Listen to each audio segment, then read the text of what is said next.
Last we saw Rob, he was completing his SAR membership application. Now that it's approved, a volunteer, like you, will be transcribing the information from the record copy into PRS. The accuracy and consistency of the work that you do will allow others to leverage the information to help them on their SAR journey. Welcome. As a volunteer editor with the Patriot Research System, people like Rob are depending on you to provide clear and correct information to help them learn more about their ancestors and hopefully pursue membership in the Sons of the American Revolution. So please sit back and enjoy today's training. This training module is titled Transcribing Application Record Copies, Part 3, in the PRS system. Section 1. In this section, we will review the transcription screen field and the process of transcribing the generational information of the record copies. With both the record copy and the transcription screen open, let's get started. You will need to click on the checkbox to activate each generation for editing. Once this is done, the fields will no longer be grayed out. This is an example of what the data entry fields look like for the transcribed data of each generation. In this training, we will be reviewing each field and discussing the correct way to enter the information. By the end of this training, you should have a good understanding of how each field is used. There is a unique setting in Generation 1. The setting is titled, Is Applicant? Be sure you click on this button. You will not be able to submit the complete job if an applicant has not been designated. Let's start with the information required to complete the general settings found on the left side of the screen. First, if either the husband or wife is the designated patriot for this application, click the circle button.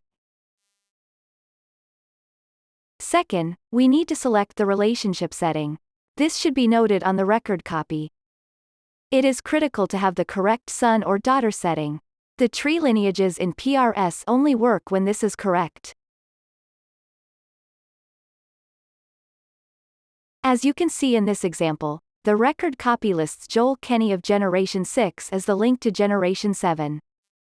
However, when we check the surnames, we can see the father in Generation 7 as John Kemp. Kemp matches Joel's wife's maiden name. Despite the record copy indicating Joel as the son, it should say Martha as the daughter. The record copy is wrong. So, we will select the circle button for daughter. When we get to her notes field, we will make an entry saying, RC error, line goes through daughter. We will talk more about the note field later in this training. Remember, it's important to take a close look at the surnames before you select the son or daughter setting. You may find a situation where both spouses have the same surname, often because they are cousins. What do you do if the link between generations, the son of, and, daughter of, setting, was not recorded on the record copy? If you can't determine which spouse the link descends from, leave the relationship unselected and enter the problem in the notes field. The text should always start with, RC error, then describe in a few words what the issue is. For example, we might include a note reading, RC error link to the previous generation not noted, line unknown. Likewise, if you can determine who is the correct spouse in the lineage, enter a note reading, RC error, link to the previous generation not noted, line through wife. Now, let's take a look at some changes in the new release of the PRS app. With this new release, the name field has expanded from 1 field to 5. We're going to take a closer look at how we use each of these fields. The first field is for a prefix. We don't use titles such as Reverend, Colonel, or Doctor, even if they're on the record copy. This field is generally only used when the wife had a previous marriage. If the record copy calls her out as Mrs., then use the abbreviation of MRS, without a period. Example, Joseph Adams, son of a patriot, married a woman named Mrs. Sarah White, whose maiden name was Brown. The record copy lists her as Mrs., so we will add MRS to the prefix field. The first or given name and any variants or nicknames, based on the first name, all go in the first name field. Example: Sarah Sally is on the record copy. Sally is a nickname for Sarah, so we will enter the first name as Sarah/Sally with no spaces. Another example is Johannes John. John is an anglicization of the German equivalent of Johannes. We will enter it as Johannes/John. If there is no first name, place 2 X's in this field as it is required to have either a name or 2 X's or you will be prevented from saving your work. If there is no middle name, then you should leave this field blank. If there is a middle initial, do not place a period after the letter. If there is more than one middle name, enter each into the middle name field separated by a space. Example: Mary Agnes with 1 space, and no / between the names.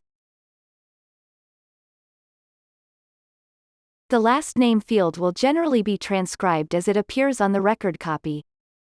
There are some compound names that you should watch out for, such as Van der Hagen. Make sure the Van der doesn't go in the middle name field. For standard last name prefixes, such as Mick, Lee, and Du, don't leave a space between those and the rest of the name. For example, McDonald would be one word, with no space between the C and the D. Never put last names in all capital letters. If the wife had a prior marriage and her prior married surname is listed, along with the maiden name, we will enter the maiden name first, then add a /, no spaces, and then the married name. Reminder: we use upper and lower case letters in surnames. Do not put surnames in all caps.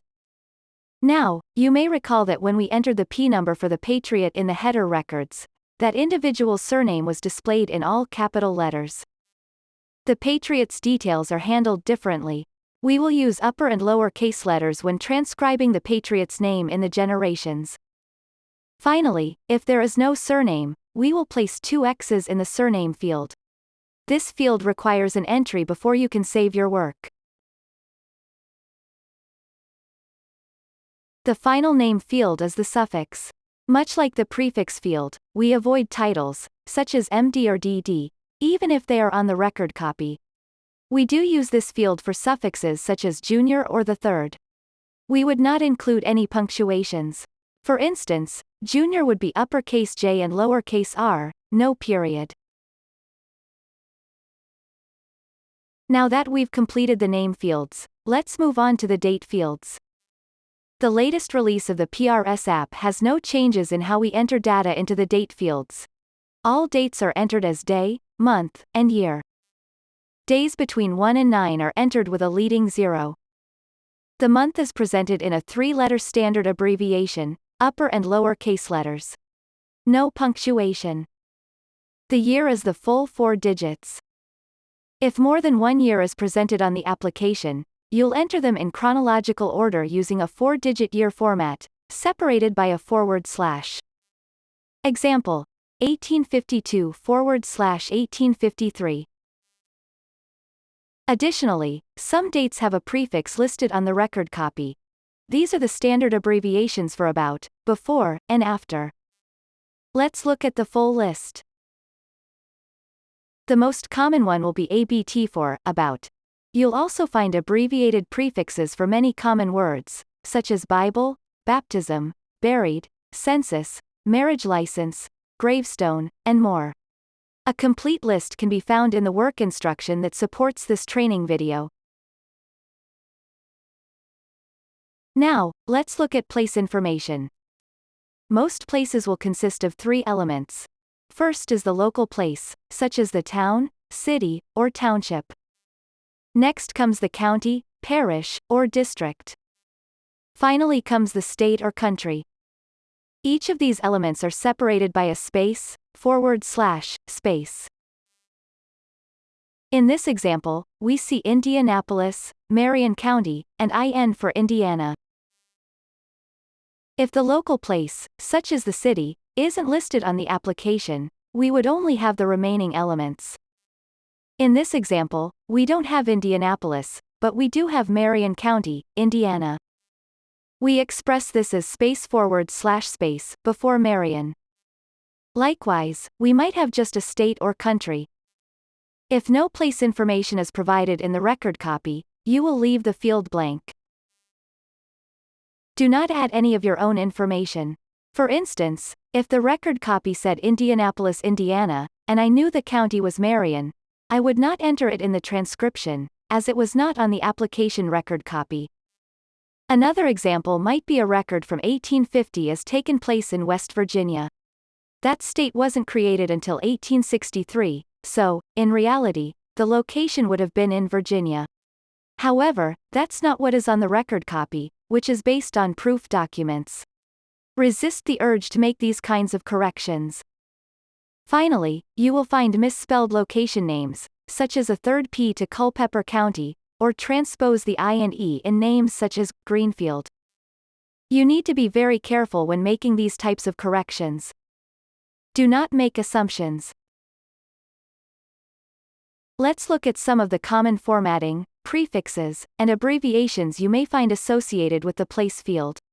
These examples can be found in the work instruction that supports this training. Please take a moment to read through these.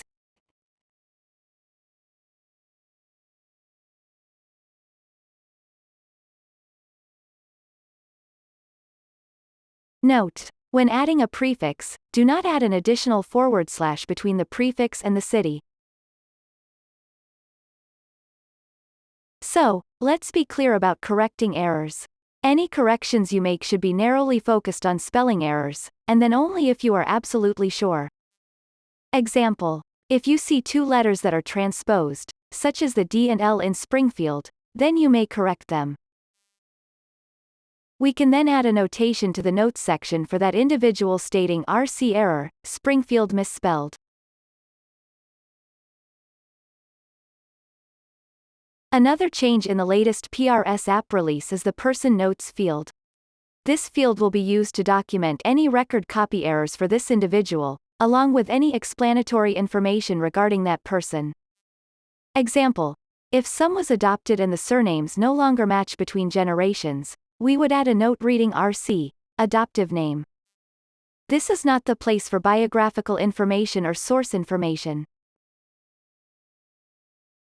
Section 2. Let's look at some real-life examples with my friend, James. Hi, I'm James. I'm going to show you a few record copy examples. In this example, we're looking at Azara H. Rogers and his wife, Martha Ann Cladfilter. I'll start by typing Azara into the first name field.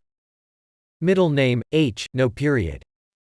Also, regarding the middle initial, you'll notice there isn't a tick mark above the H on the record copy. That's okay, I will include it. We only ignore things that are bracketed out. We'll finish with last name, Rogers. The application had, about 1855, as the date of birth. However, staff genealogists have written in the 21st of April, which I will include. Staff also bracketed out the word, about, so I won't include that. For the place of birth, staff have written in Samsville, Edwards County, Illinois. I don't include the abbreviation of CO for county. There was no death date on the original application, however staff has annotated one. I'll finish up Azara with his place of death, Mount Carmel, Wabash, Illinois. I'll go down to Martha's information. First I'll type Martha. Then middle name, Ann. And last name, Clydfelder. The application record copy says Martha was born in about 1857. Staff added an annotation of 56. I'm gonna type in about 1856/1857. Notice that both are full 4-digit years. The place of birth wasn't noted, but the staff has added Edwards County, Illinois. Staff also added a death date. In the place of death place, staff added the burial location and they've added a prefix of BUR, which I will add prior to the location. The key takeaway from this example is that we will include what staff genealogy has added, and we will ignore anything they bracket out.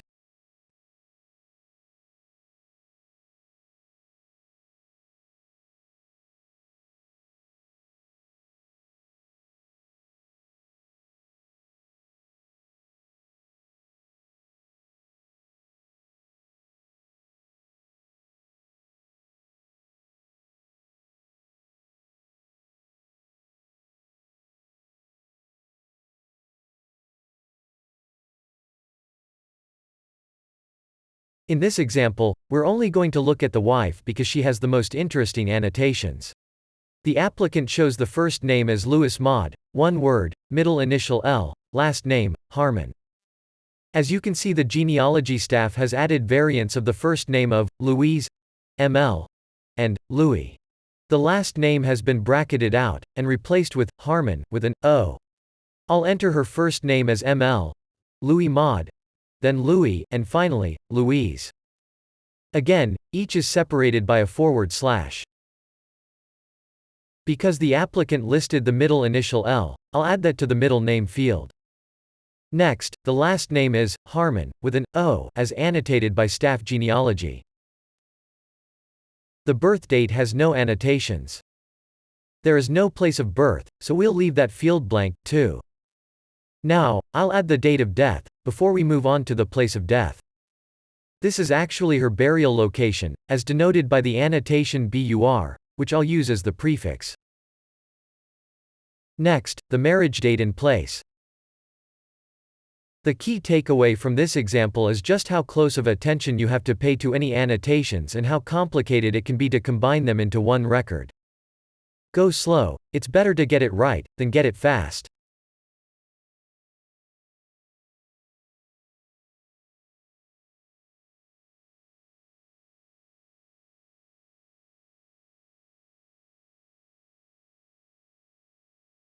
Hey, it's James.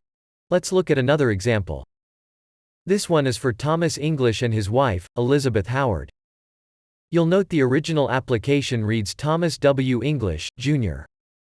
However, staff genealogists have bracketed out the middle initial and the suffix of Jr. I'm going to key the first name as Thomas, no middle initial, the last name, English, and no suffix. The date of birth was originally 1771, which has been annotated by staff genealogy to say, about, and they've bracketed out the last number, which is a 1, and replaced it with a 7. Now that might be hard to see, but that's actually a crossed 7. I'll type this in as about 1777. The place of birth originally said Macon, Bibb, Georgia. Staff genealogy has bracketed out the city and county, leaving only Georgia. Thomas's date of death originally said the 18th of April 1814. The 18 has been bracketed out. The place of death was listed as Cape Girardeau, Missouri. Staff has added the abbreviation TERR for territory. So, that will be no city, Cape Girardeau, Missouri Territory. Let's move down to his wife, Elizabeth Lucy Howard. The middle name, Lucy, has been bracketed out, so we will not include it in our transcription. The date and place of birth have no changes. Her death date originally stated 18 April 1814. I think that was probably a mistake by the applicant, because that's also the husband's death date. Staff has changed that to 11 November 1844. No changes for the place of death. Now, down to the marriage date. It was originally 02 December 1808, but that's been corrected by staff to be the 22nd of December 1808. When we get to the place of marriage, there's an annotation I don't quite understand. It looks like they started to bracket out Cape Girardeau, but didn't complete it. It doesn't seem to serve any purpose. However, we can see that they did bracket out Missouri and added district. This indicates to me that it should read Cape Girardeau District, Louisiana Territory.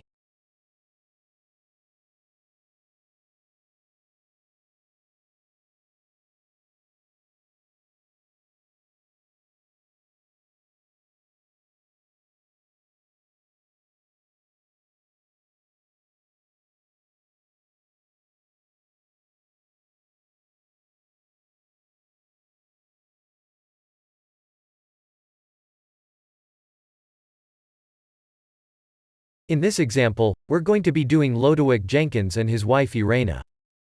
So there's two different spellings of the husband's first name as noted by the applicant. We're going to use them both, separated by a forward slash. No spaces in between the two names. No middle name, and the last name of Jenkins.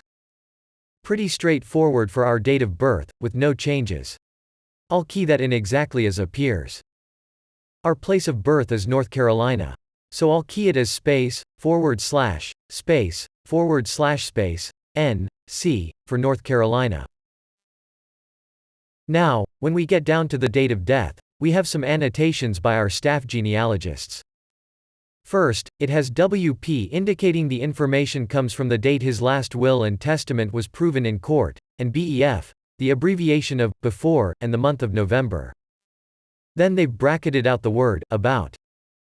I'm going to type it in as WP, space, BEF, space November, space 1863. And death place is in Bertie County, North Carolina. So I'll key that in. We'll go down to his wife, Irena. No middle or last name. So we'll type in Irena for the first, and for the last name, we'll put in 2 X's, to denote that no last name was provided. Remember, the first or last name are required, we can't leave either field blank. If either is not present on the application, you must key in 2 X's. She was born about 1786.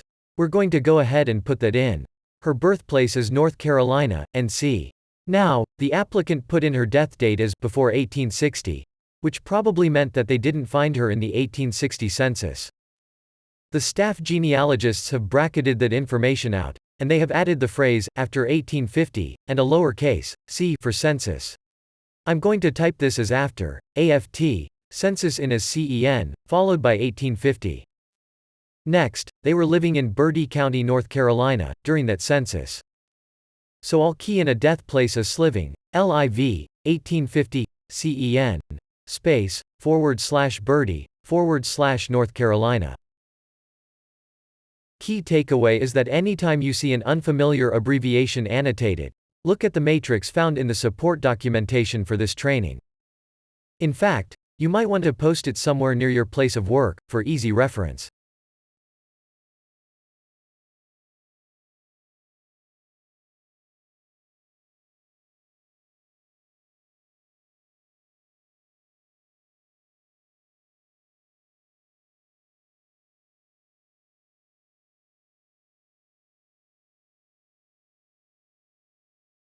This is a situation you may run across. We can see the female in generation 2 is the daughter of the female in generation 3. Next we can see that there is no father listed for the daughter of generation 2. The mother and daughter have the same surname. We can see from the generation 2 reference list that her birth certificate was included, so if the father's name had been listed on that, the genealogy staff would have annotated it on the record copy. Because we have to put something in the first and last name fields, we will add 2 X's in each field.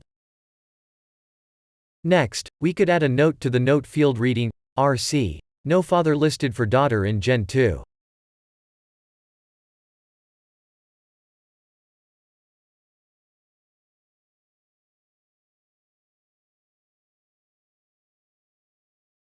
It's James. For my last example, we're going to look at the wife of Robert Daniel Bell, whose name is Molly Ann Smith. Her name was been annotated with the word Mrs. and Taylor. We can see by looking at the record copy, that she is the daughter of John Thomas Smith, so Smith is her maiden name. I'm going to put her name in as prefix of MRS, Mrs., with no period. First name Molly. Middle name Ann. For the last name, we enter the maiden name first, Smith, then a /, followed by her married name of Taylor, no spaces. The birth date has been corrected to the 23rd of January 1866. Additionally, staff genealogy has made changes to the place of birth. Originally it was just Tennessee, and they've put in a prefix of PROB, probably, with no period. They also added Humphreys County. There are no annotations for the date of death, but you will notice there is one for the place of death. Note that the annotation is on the left side of the location field. If it were for the death date, it would be on the left side of the date field. So I'll type in December 1949. I'll go over to the death place and put in the prefix of obit, the abbreviation for obituary. This is followed by Jonesboro, Independence, Arkansas. There is another annotation on the marriage line that says ML. That is not for the date, but rather the marriage place. The source of the place comes from the marriage license, which was issued in Independence County, Arkansas. So I'll type in the prefix of ML, and the location of Independence, Arkansas. The bottom line is, you need to pay very close attention to the application record copy. We will include all text, either typed or annotated, except for items that are bracketed out. Also, even if you don't see staff tick marks on every word or number if it hasn't been bracketed out by staff, then we include it. That's all my examples. I hope you picked up some good tips.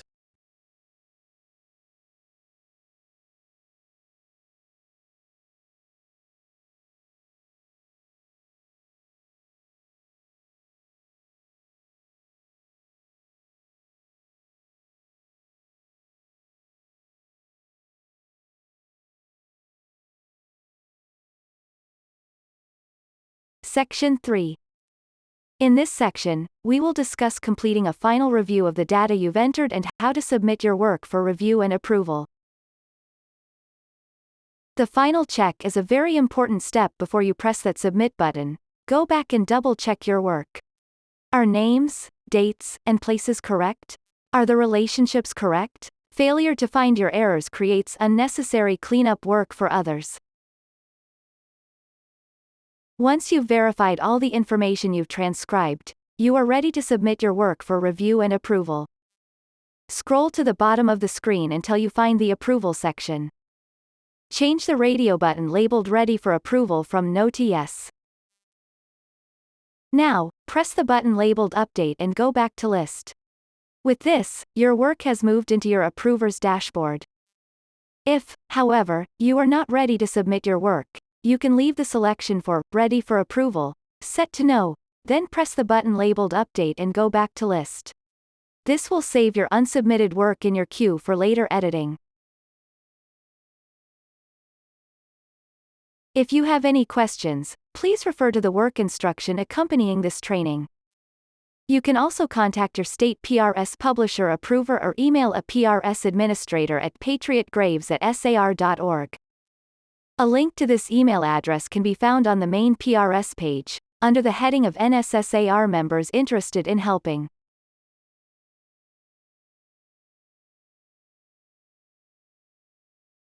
On behalf of Patriot Pete and the entire PRS team, thank you for taking this training and thank you for being a PRS volunteer.